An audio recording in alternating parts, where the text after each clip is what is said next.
आज हम आपको इंक्लाइंड एंड वर्टिकल प्लेन्स पे कैसे फ्री बॉडी डायग्राम ड्रॉ करते हैं और कैसे न्यूमेरिकल उस पर सॉल्व होता है। जब तक आप फ्री बॉडी डायग्राम सही ड्रॉ नहीं करेंगे तब तक आपका न्यूमेरिकल नहीं बनेगा। तो पिछली क्लास में हमने हॉरिजॉन्टल प्लेन पे फ्री बॉडी डायग्राम बना के इक्वेशन बनाने तक आपको बताया। इक्वेशन जब बन जाता है तो कोई भी न्यूमेरिकल को आप सॉल्व कर सकते हैं, जो भी उसमें अननोन वैल्यूज हैं उसे निकाल सकते हैं।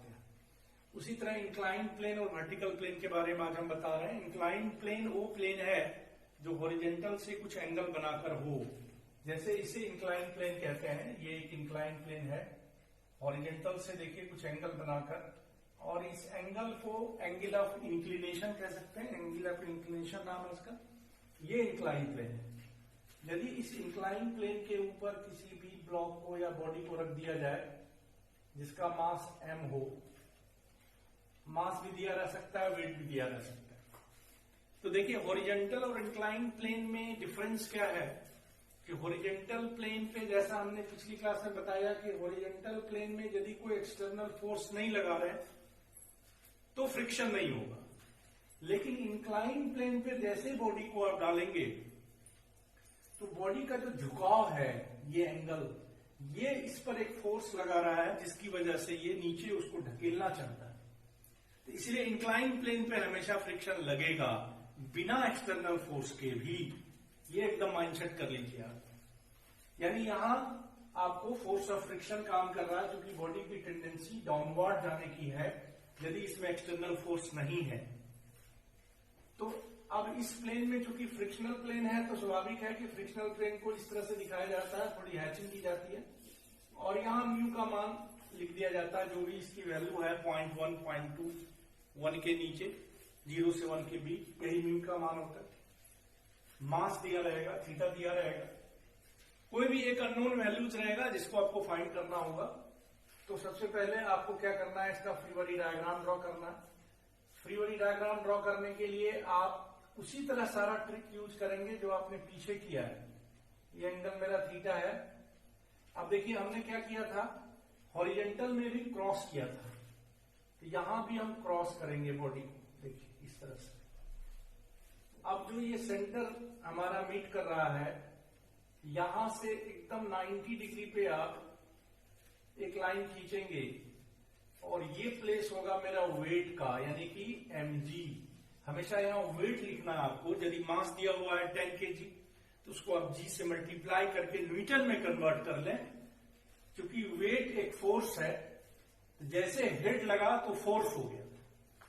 तो अब ये वेट हमारा डाउनवर्ड लगेगा और वेट हमेशा हॉरिजॉन्टल प्लेन के 90 पर लगता है। दूसरी इंपॉर्टेंट बात हमने ये आपको पिछली क्लास में बताया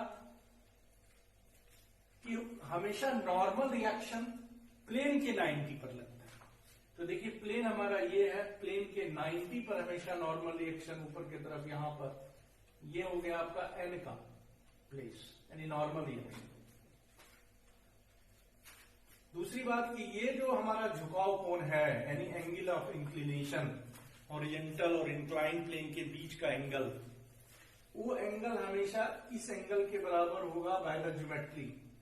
कैसे, आप ध्यान से समझ सकते हैं इस बात को। यहां देखिए जब ये 90 पर हम इसको ड्रॉ कर रहे हैं तो ये राइट एंगल ट्रायंगल फॉर्म हुआ। जब ये राइट एंगल ट्रायंगल फॉर्म होगा तो ये 90 हो जाएगा, ये 90 माइनस थीटा हो जाएगा, फिर इसके अपोजिट ये 90 माइनस थीटा हो जाएगा, ये 90 है तो स्वाभाविक है ये थीटा हो जाएगा। तो हमेशा एंगल ऑफ इंक्लिनेशन, ये वेट और वाई एक्सिस, ये वाई एक्सिस, यानी कि हमने जैसे कि हॉरिजॉन्टल पे हमने एक्स और वाई ड्रॉ किया था क्रॉस करके, वैसे हमने इंक्लाइन पर एक्स और वाई ड्रॉ किया है। यानी हमारा यहां पर एक्स इस डायरेक्शन में है, देखिए ये हमारा एक्स है जो पॉजिटिव डायरेक्शन इधर है एक्स का, और ये वाई है। यानी कि इस लाइन के पैरेलल, यानी प्लेन के पैरेलल जो सब फोर्स है, जो फोर्स है वो एक्स में है, और उस प्लेन के 90 पर जो फोर्स है वो वाई में है। तो इस तरह से हमने नॉर्मल रिएक्शन लिया। अब चूंकि बॉडी की टेंडेंसी नीचे जाने की है तो स्वाभाविक है कि इसका फोर्स ऑफ फ्रिक्शन ऊपर की तरफ काम करेगा, यानी कि ये म्यू एन यानी एफ यानी फोर्स ऑफ फ्रिक्शन बोलते हैं इसको, म्यूएन जो लिखते हैं हम लोग, F इज इक्वल टू म्यूएन। तो हमेशा म्यूएन ही लिखा करें, क्योंकि न्यूमेरिकल बनाने के लिए म्यूएन लिखेंगे तो आपको सहूलियत होगी। अब हमारा x और y को देखिए, x का ये पॉजिटिव डायरेक्शन है, ये नेगेटिव डायरेक्शन है, y का ये पॉजिटिव डायरेक्शन है, ये नेगेटिव डायरेक्शन। तो जैसा हमने पीछे किया था कि sigma Fx is equal to 0, इसका मतलब है कि x डायरेक्शन के फोर्स को जोड़कर 0 के बराबर रखना है। x डायरेक्शन में ये पॉजिटिव फोर्स और इस तरफ का फोर्स को खोजेंगे। तो देखिए ये mg जो है, ये mg ना x पर है ना y पर है, क्योंकि हमारा x यहां है और y यहां है। तो x और y के बीच में है ये mg, और इस y से थीटा एंगल पर है। तो जिधर थीटा है उस तरफ जब mg को ले जाएंगे तो यहां mg cos थीटा हो जाएगा। इधर थीटा नहीं है तो mg यहां जाके mg sin थीटा हो जाएगा। इसका हेड यहां रहेगा इधर, और जब ये यहां जाएगा तो इसका हेड इधर होगा। तो x में हमको दो फोर्स मिला, एक म्यूएन जो पॉजिटिव, और जब ये यहां जाएगा तो यहां जाके ये mg sin थीटा होगा और उसका हेड इस तरफ होगा, यानी ये नेगेटिव फोर्स होगा। तो इस तरह से x डायरेक्शन का जो हमारा फोर्स है ये है mu N minus mg sin theta equal to 0। ये फर्स्ट इक्वेशन हो गया। उसी तरह यदि हम y का इक्वेशन बनाए, सिग्मा Fy इक्वल टू 0, तो y डायरेक्शन में देखिए n मेरा पॉजिटिव फोर्स है, ये है मेरा y डायरेक्शन, इसमें n पॉजिटिव है, नीचे की तरफ इसका हेड होगा वो नेगेटिव होगा। तो mg को जब हम इस लाइन पर ले जाएंगे तो चूंकि थीटा इधर है तो mg cos थीटा हो जाएगा, चूंकि इसका हेड नीचे है इसीलिए नेगेटिव हो जाएगा। तो minus mg cos theta equal to 0। अब ये दो इक्वेशन जब आपका फॉर्म हो गया तो आप यहां से n की वैल्यू निकाल के इसमें डाल सकते हैं और जो भी अननोन वैल्यूज है उसको पता कर सकते हैं। इसमें आप थीटा नहीं मालूम है, थीटा पता कर सकते हैं, म्यू नहीं मालूम है, म्यू पता कर सकते हैं, वेट नहीं मालूम है, वेट पता कर सकते हैं, कोई भी एक अननोन वैल्यूज को पता कर सकते हैं। अब इंक्लाइन प्लेन हमेशा इसी तरह का होगा जरूरी नहीं है, कभी कभी इंक्लाइन प्लेन ऐसा भी होता है इस तरह से, तो उसमें कोई भी टेंशन नहीं है, आपको घबराने की जरूरत नहीं है, सेम प्रोसेस चलेगा। देखिए ये इंक्लाइन प्लेन है, इस पर एक बॉडी है जिसका मास m है, और यहां भी फ्रिक्शनल प्लेन है यानी म्यू है। अब इसी तरह का इस तरह का यदि फिगर है तो इसी तरह का एफबीडी बनाएंगे, नो प्रॉब्लम। देखिए एफबीडी बनाने के लिए आप सेम उसे ही प्रोसेस करेंगे कि आप इस पर ब्लॉक बना लेंगे, ये ब्लॉक है, और इस ब्लॉक को भी बीचों बीच क्रॉस कर देंगे। अब देखिए यहां पर सेंटर से हमने 90 डिग्री पे हमेशा परपेंडिकुलर एक mg को लिया है, तो यहां से परपेंडिकुलर चले गए, ये mg का प्लेस हो गया, और ये एंगल मेरा थीटा है। तो जैसा हमने कहा था आपको कि mg और y के बीच में थीटा लेना है, तो ये थीटा है, ये नॉर्मल रिएक्शन का प्लेस है। देखिए इसमें भी यही लिया हमने, और बॉडी चूंकि इस तरफ जा रहा है इसीलिए फोर्स ऑफ फ्रिक्शन का डायरेक्शन ऊपर की तरफ हो जाएगा, ये और देखिए यहां जो एक्स वाई है, ये एक्स और ये वाई, यानी हमने यहाँ एक्स वाई ऐसे लिया है, ये एक्स का डायरेक्शन पॉजिटिव इधर है और इसका वाई जो है इधर नेगेटिव, इधर पॉजिटिव है इधर नेगेटिव है, एक्स इधर पॉजिटिव इधर नेगेटिव, यानी ये एक्स इस लाइन के पैरेलल जो फोर्स होगा वो एक्स में जाएगा और इस लाइन के पैरेलल जो फोर्स होगा वाई में जाएगा। अब इस mg को यहां ले जाइए आप x पे, तो चूंकि इधर एंगल नहीं है तो mg इधर जाके mg sin थीटा हो गया, चूंकि ये राइट वार्ड फोर्स है, इस तरफ इसका हेड बन रहा है इसलिए पॉजिटिव हो गया। तो इसका जो इक्वेशन हम बनाएंगे x का, sigma fx is equal to 0, तो ये हो जाएगा आपका mg sin थीटा, देखिए पॉजिटिव माइनस म्यू एन, क्योंकि म्यू एन नेगेटिव है, ये x में ये नेगेटिव है, इक्वल टू 0। और यदि y का इक्वेशन बनाए तो y का इक्वेशन हमारा हो गया n positive minus mg cos theta equal to 0। ये सेकेंड इक्वेशन। अब इन दोनों इक्वेशन को सॉल्व करेंगे तो जो रिक्वायर्ड वैल्यू है वो पता चल जाएगा। यानी यहां तक आपका मेन कंसंट्रेट करना है अपने आप को, उसके बाद तो मैथमेटिकल वर्क होता है। तो इस तरह से इंक्लाइन प्लेन पे फ्री बॉडी डायग्राम को बना के इक्वेशन कैसे बनाते हैं इसके बारे में हमने आपको समझाया। अब आइए कि वर्टिकल प्लेन, वर्टिकल प्लेन कौन सा प्लेन है? तो वर्टिकल प्लेन के लिए वर्टिकल प्लेन जो होगा वो 90 डिग्री पर होगा हॉरिजॉन्टल से। तो हॉरिजॉन्टल से 90 डिग्री पर लेना है प्लेन को। तो देखिए हमने एक वर्टिकल प्लेन पे बॉडी को रखते हैं कि वर्टिकल प्लेन पे कैसे एफबीडी ड्रॉ करना है।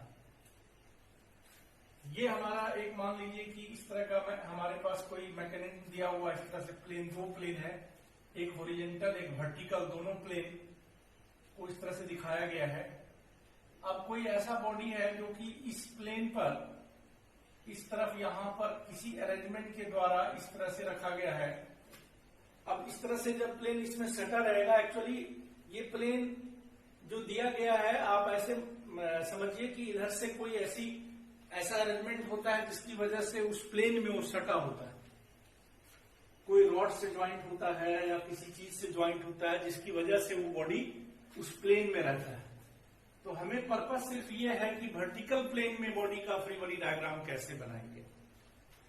तो ये वर्टिकल प्लेन हमारा, ये प्लेन जो हो गया ये वर्टिकल प्लेन हो गया और इसका मास बॉडी का m है। तो वर्टिकल प्लेन में कभी कभी कंफ्यूजन होता है, उस बात को हम क्लियर कर रहे हैं आपको। तो देखिए जैसे ये वर्टिकल प्लेन है, चाहे इधर ब्लॉक हो या इधर ब्लॉक हो, तो ये हमारा ब्लॉक है या बॉडी है और इसको क्रॉस कर दिया हमने। तो जैसा कि हमने कहा था कि हमेशा वेट हॉरिजॉन्टल के ही 90 पर होगा, तो ऑब्वियसली वेट हमारा यहां है, यानी वेट की का जगह mg हमारा यहां, ये mg।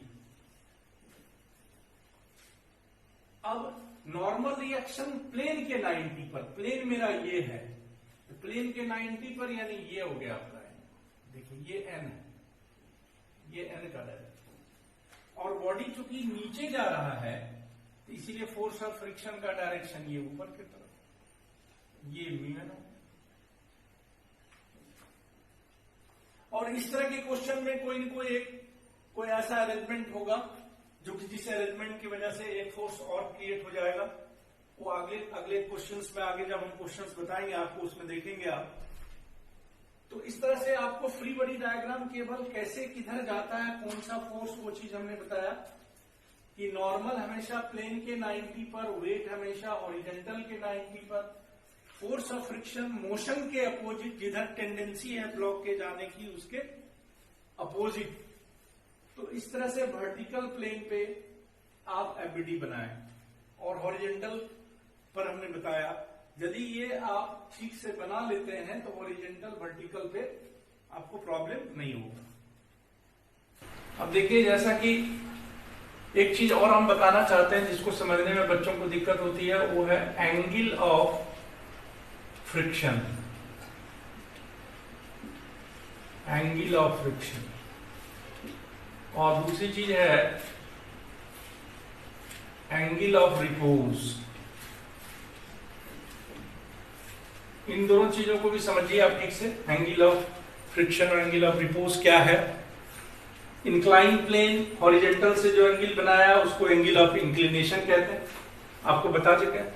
अब देखिए angle of friction, angle of repose को समझना है तो किसी भी हॉरिजॉन्टल या इंक्लाइन प्लेन कोई भी फिगर आप ले सकते हैं।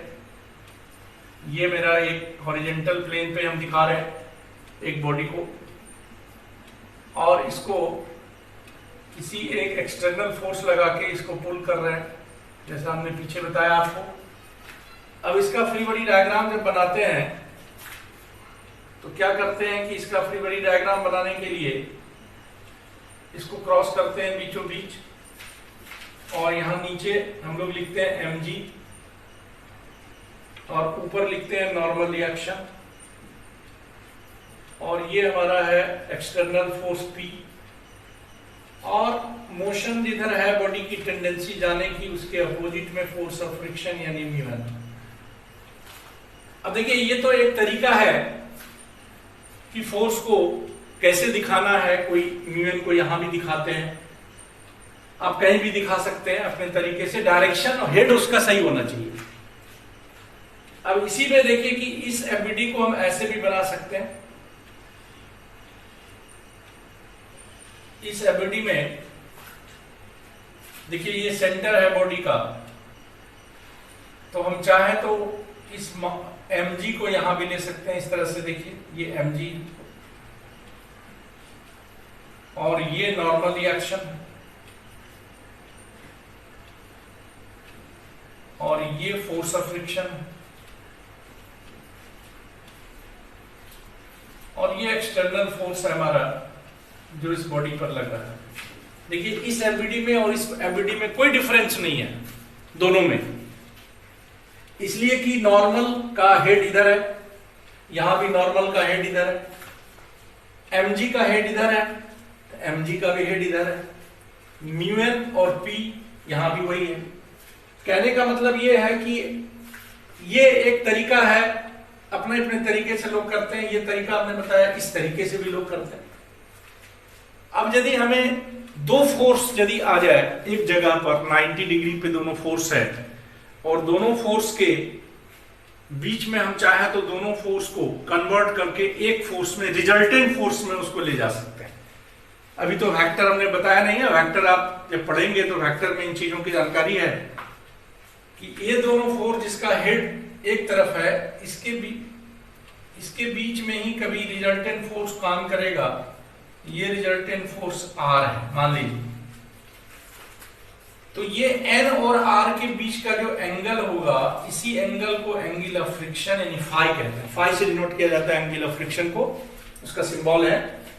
यानी N और μn दोनों एक दूसरे के 90 पर है, उस दोनों फोर्स का जो रिजल्टेंट होगा इस दोनों फोर्स का, वो R मानते हैं उसको, और उस R का जब N से जो एंगल होगा उसे ही फाई कहते हैं। यानी angle of friction is the angle between N and R. R is the resultant of normal reaction and force of friction. तो आप यदि कभी इसको डिफाइन करना है तो आप डायग्राम बना के यदि फाई इस तरह से दिखाएं तो आपको अच्छा मार्क्स मिलेगा। इसीलिए लैंग्वेज हर चीजें जो है वो फिगर में ही है, हर थ्योरी फिगर में ही है। आप ध्यान से यदि आप समझेंगे तो फिगर बना के किसी चीज को, ग्राफ बना के किसी चीज को आप फुल मार्क्स ले सकते हैं। तो इस तरह से हमने आपको बताया कि ये हमारा एंगल ऑफ फ्रिक्शन है, नॉर्मल रिएक्शन, और इन दोनों का जो रिजल्टेंट है R, इसके बीच का angle he angle of friction है। यानी ये एंगल हमारा angle of friction, angle of friction,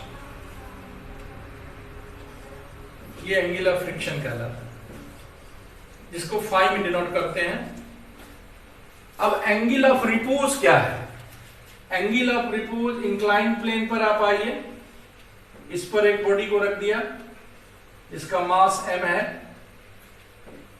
ये एंगल थीटा है। अब देखिए इस पर कोई एक्सटर्नल फोर्स नहीं है, तो ये जो थीटा है, इस थीटा की वैल्यू कम है और ये बॉडी स्थिर है, रेस्ट में है, ऐसा हम मानते हैं। लेकिन यदि इस थीटा को बढ़ाने लगे धीरे धीरे, एक ऐसा स्टेज आएगा, एक ऐसा समय आएगा जिस समय में कि ये बॉडी चाहे कितना भी भारी क्यों ना हो, ये स्लाइड डाउन करने की टेंडेंसी इसकी हो जाएगी, नीचे स्लाइड करना शुरू करेगा। तो जिस पॉइंट पे ये बॉडी स्टार्ट्स मोशन डाउनवर्ड, वहां जो एंगल फॉर्म होगा, angle of inclination, that angle is known as the angle of repose. यानी एंगल ऑफ रिपोज वह एंगल है जिस एंगल पर कोई भी बॉडी इंक्लाइन प्लेन पे मोशन की टेंडेंसी उसकी डेवलप हो जाती है, मोशन शुरू हो जाता है। यदि उस पर कोई एक्सटर्नल फोर्स ना हो, तो यदि इसका मोशन इस तरफ डेवलप होना शुरू हो जाता है, टेंड्स टू मोशन हो जाता है ये, तो उस समय पे वो एंगल टेंस टू मोशन हो गया। तो उस जगह पर इस एंगल को हम लोग एंगल ऑफ रिपोज कहते हैं। This one is the angle of repose, angle of repose. तो ये भी एक इंपॉर्टेंट टॉपिक रहता है कि एंगल ऑफ रिपोज और एंगल ऑफ फ्रिक्शन क्या है, उसको जानने की। अब अगली चीज जो हम सारे न्यूमेरिकल के लिए आपको क्लूज दे रहे हैं कि how to solve the numerical. अब देखिए, आपको ब्लॉक्स को, फ्रिक्शन में ब्लॉक्स को स्ट्रिंग से या वायर से जोड़ा जाता है। 2 ब्लॉक को, 3 ब्लॉक को जोड़ा जाता है। तो जैसे स्ट्रिंग, रोप, वायर, थ्रेड, ये सब वर्ड्स यूज होते हैं जब 2 ब्लॉक्स को या 3 ब्लॉक्स को आपस में जोड़ते हैं। और कुछ ऐसे भी शब्द आपको मिलेंगे जैसे रॉड, बार, लिंक। तो इन दोनों में देखिए डिफरेंस ये है कि ये लूज होने वाली चीज है और ये हार्ड है। रॉड हार्ड होता है, बार भी हार्ड होता है, लिंक भी हार्ड होता है। तो ब्लॉक को किससे जोड़ा गया है? स्ट्रिंग से जोड़ा गया है, या रोप से। रोप स्ट्रिंग से थोड़ी मोटी चीज को रोप कहते हैं, वायर होता है, थ्रेड होता है। इन चीजों को जब आप किसी स्ट्रिंग के दोनों तरफ खींचेंगे तो उसमें फोर्स होगा, और जब उसको लूज करेंगे तो फोर्स 0 हो जाएगा। लेकिन देखिए, रॉड में क्या होता है कि जब आप किसी रॉड को, जैसे ये रॉड है, इस रॉड को हम खींच रहे हैं तो अभी फोर्स इसमें क्रिएट हो रहा है, और दबा रहे हैं तो भी फोर्स क्रिएट हो रहा है। यानी कि ये अंतर है स्ट्रिंग में या रॉड में, बार में। ये जो दो कैटेगरीज हमने बनाया, इन दोनों कैटेगरीज में अंतर यही है कि इन सब में पुश करने पर भी फोर्स लगेगा और पुल करने पर भी फोर्स लगेगा, जबकि इसमें सिर्फ पुल करने पर फोर्स लगेगा, पुश करने पर फोर्स नहीं लगेगा। तो अब आपको समझना यह है कि यदि इस तरह का न्यूमेरिकल में वर्ड्स दिए हुए हैं तो इसमें जो फोर्स क्रिएट होगा उसको टेंशन कहेंगे। ये टेंशन कहलाता है, और इसका सिंबल होता है टी, यानी इसको हमेशा टी से डिनोट करते हैं हम लोग। लेकिन यदि ये रॉड, बार, लिंक, ये सब वर्ड्स हैं हमारे किसी क्वेश्चन में, तो उसमें यदि वो रॉड खींचा जा रहा है, उसको, उसमें तनाव हो रहा है, तब तो वो टेंशन ही कहलाएगा, तब वो टेंशन ही है। यानी कि ये टेंशन के तरह ही ट्रीट होगा जैसे इसका ट्रीटमेंट होता है। लेकिन यदि वो पुशिंग है तो उस जगह पर ये थ्रस्ट कहलाएगा। ये देखिए थ्रस्ट है, और थ्रस्ट के लिए भी सिंबल टी ही होता है। लेकिन दोनों में डिफरेंस हो जाता है जब क्वेश्चन बनाते हैं हम लोग। यानी रॉड, बार, लिंक, इन सब के लिए आपको देखना होगा कि उसमें थ्रस्ट लग रहा है कि टेंशन लग रहा है। यदि टेंशन लग रहा है तब तो ऊपर की तरह ही एफबीडी में ट्रीटमेंट चलेगा। हम बताएंगे अभी फ्री बॉडी डायग्राम के साथ भी आपको बताएंगे। और थ्रस्ट लग रहा है तो अपोजिट हो जाए, क्योंकि उसमें पुशिंग फोर्स आ जाए। जैसे कि एक एफबीडी हम लेते हैं, उस एफबीडी से जिन चीजों को समझ सकेंगे आप कि किस तरह से हम लोग, इसका बहुत ही एप्लीकेशन ज्यादा मिलेगा आपको कि 2-3 ब्लॉक को जोड़ दिया जाएगा किसी रोप से, और तब आपको जो रिक्वायर्ड कोई भी एक वैल्यू को पता करना होगा। तो उसके लिए हम बता रहे हैं आपको कि जैसे मान लीजिए कि एक प्लेन पर, एक हॉरिजॉन्टल प्लेन लिया हमने, उस पर 2 ब्लॉक लिया, एक यहां एक यहां, और इस दोनों ब्लॉक को हमने एक स्ट्रिंग से जोड़ दिया जो कि इसी प्लेन के पैरेलल है। ये स्ट्रिंग है और इससे जोड़ दिया है दोनों ब्लॉक। इस ब्लॉक का मास m1, इस ब्लॉक का मास m2, और यहां एक पुलिंग फोर्स लगा दिया P। और ये प्लेन भी एक फ्रिक्शनल प्लेन है। मान लीजिए कि यहां पर फ्रिक्शन μn, μ1 और ये μ2 है। तो इस तरह से दो ब्लॉक को एक स्ट्रिंग से ज्वाइन किया गया और इसमें पुल कर रहे हैं, तो निश्चित रूप से ये बॉडी राइट वर्ड जाएगा, तो ये भी जाएगा स्ट्रिंग से ज्वाइंट होने की वजह से। तो इस तरह के क्वेश्चन में आप फ्री बॉडी डायग्राम बनाएंगे। पहले क्या करेंगे, एक बॉडी हमारा जो ये है फर्स्ट बॉडी, उसका फ्री बॉडी डायग्राम बनाने के लिए हमने क्रॉस किया। ये मेरा जो वेट है m1g, ये नॉर्मल हो गया, तो नॉर्मल को भी अलग कर लीजिए, n1 1 लगा दीजिए। अब देखिए हमेशा ये जो स्ट्रिंग है, ये वर्ड्स जो हमने बताए आपको, रोप, वायर, थ्रेड, स्ट्रिंग, हमेशा इस तरह के वर्ड्स जब हों तो आपको क्या करना है कि बाहर की तरफ इसका हेड लेना है, यानी कि टी को हमेशा बाहर दिखाना है ब्लॉक से। क्योंकि स्ट्रिंग को खींचते हैं तभी फोर्स लगता है, दबाने पर फोर्स नहीं लगता, वो 0 हो जाता है। तो स्ट्रिंग में हमेशा आउटवर्ड ही आपको टी लेना है। इस तरह के वर्ड्स हैं तो आपको हमेशा टी को बाहर की तरफ लेना है। और बॉडी चूंकि फ्रिक्शनल प्लेन है तो बॉडी को इस तरफ ले जा रहे हैं, तो इसके अपोजिट हमें फोर्स ऑफ फ्रिक्शन लेना है। अब म्यू यहां पर μ1 और n1 ये फोर्स ऑफ फ्रिक्शन हो जाएगा फर्स्ट ब्लॉक के लिए, चूंकि 1 लगा रहे हैं। और सेकेंड ब्लॉक का एबीडी जब ड्रॉ करेंगे तो उसी तरह से इसका जो वेट होगा वो m2g और इसका नॉर्मल जो होगा n2, और इस तरफ P लग रहा है इधर पुलिंग फोर्स, और देखिए इसका T जो होगा इधर लगेगा, यहां पर ये T, और चूंकि बॉडी को इधर ले जा रहा है तो इसके अपोजिट यहां पर μ2 n2, ये दो एबीडी बनाया हमने। अब आप देखिए दोनों के बीच को ध्यान से समझिए, इसका दोनों का वेट देखिए, दोनों का फोर्स ऑफ फ्रिक्शन देखिए। अब आपने गौर किया कि इस ब्लॉक के इधर पुलिंग फोर्स P है तो इधर ही लगेगा, इस तरफ T है तो इसी तरफ T लगेगा, और इस ब्लॉक के इधर T है तो इधर ही T लगेगा। ये दोनों T सेम रहेगा, क्योंकि स्ट्रिंग एक है, इसलिए T1 T2 नहीं होगा। तो इस तरह से एबीडी इसका भी बन गया और इसका भी बन गया। इस ब्लॉक के इधर T इधर P, इस ब्लॉक के इधर है स्ट्रिंग तो इसलिए इधर T, इसमें P नहीं है तो इसमें P नहीं लगाएंगे। एक यदि आप माइंडसेट कर लेंगे एक सेटअप को, तो उस हिसाब से आप चलेंगे तो न्यूमेरिकल आपका सही बनेगा। तो ये एबीडी हमने बना लिया। अब इसका भी दो इक्वेशन फॉर्म करेंगे, इसका भी दो इक्वेशन फॉर्म करेंगे, और चारों इक्वेशन से रिक्वायर्ड वैल्यू को पता कर लेंगे। अब इस तरह से आपको हमने बताया कि यदि स्ट्रिंग लगा हुआ है तो किस तरह से हमने इसको एबीडी बनाना है, और इस एबीडी से हमको इक्वेशन बना के इसको सॉल्व करना है, जो भी रिक्वायर्ड वैल्यू है उसको पता करना है।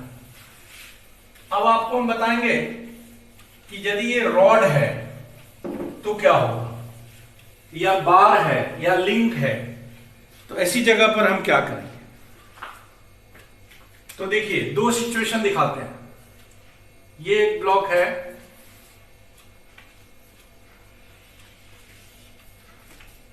और ये एक ब्लॉक है एक फ्रिक्शनल प्लेन पर,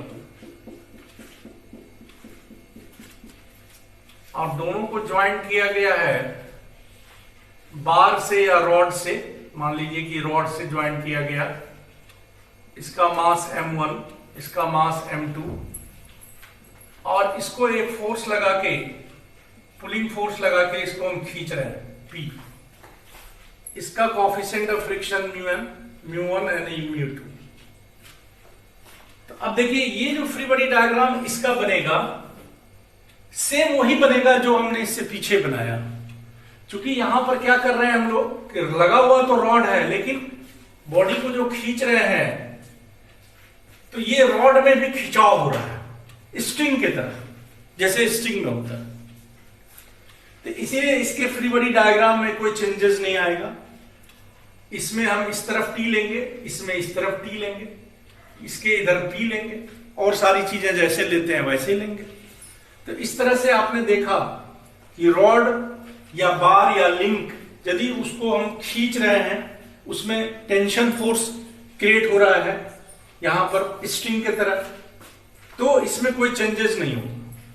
लेकिन यदि इस P को हम यहां से हटा लें, यहां से हटा लें और इस P को हम इधर लगा दें, पुशिंग फोर्स बना दें, ये पुशिंग फोर्स P, तो चेंजेस होगा। अब क्या हो गया कि ये P फोर्स से हम इसको ढकेल रहे हैं, तो अब रॉड जो है वो रॉड दब रहा है, दोनों ब्लॉक के से दब रहा है, और तब ये मोशन में दोनों बॉडी जा रहा है। और ये सिचुएशन ये स्ट्रिंग रोप या वायर या थ्रेड में संभव नहीं है, क्योंकि यदि ये स्ट्रिंग होगा तो ये फोर्स जब हम लगा के इसको ढकेलेंगे तो ये बॉडी जाके इसमें सट जाएगा, फिर स्ट्रिंग का रोल खत्म हो जाएगा। ये सिर्फ रॉड, बार और लिंक में ही पॉसिबल है कि हम यदि किसी रॉड से ज्वाइन कर दें दो ब्लॉक को और इधर से पुशिंग फोर्स दें तो ये दोनों बॉडी मोशन में टेंस टू मोशन हो जाएगा। अब इसके फ्री बॉडी डायग्राम में आपको सेम उसी तरह जैसा पीछे हमने किया है कि हम यहां पर वेट को लिया हमने M1G, ये नॉर्मल है हमारा, और ये P जो हमारा लग रहा है ये P है, जो पुशिंग फोर्स हमने जहां पर लगाना है वहीं लगाएंगे। और देखिए यहां जो T, इसमें जो T अब लगाना है हमको, वो T अब इस डायरेक्शन में चला जाएगा, अपोजिट, ये देखिए ब्लॉक की तरफ उल्टा हो गया। चूंकि टेंडेंसी इधर है ब्लॉक के जाने की, मोशन की टेंडेंसी इस तरफ है, तो फोर्स ऑफ फ्रिक्शन का डायरेक्शन इस तरफ होगा। ये N1 है, ये भी μ1 और N1, ये फ्रिक्शनल फोर्स। तो देखिए अब x डायरेक्शन में यहां तीन फोर्स है, एक पॉजिटिव फोर्स, ये नेगेटिव फोर्स, ये नेगेटिव फोर्स।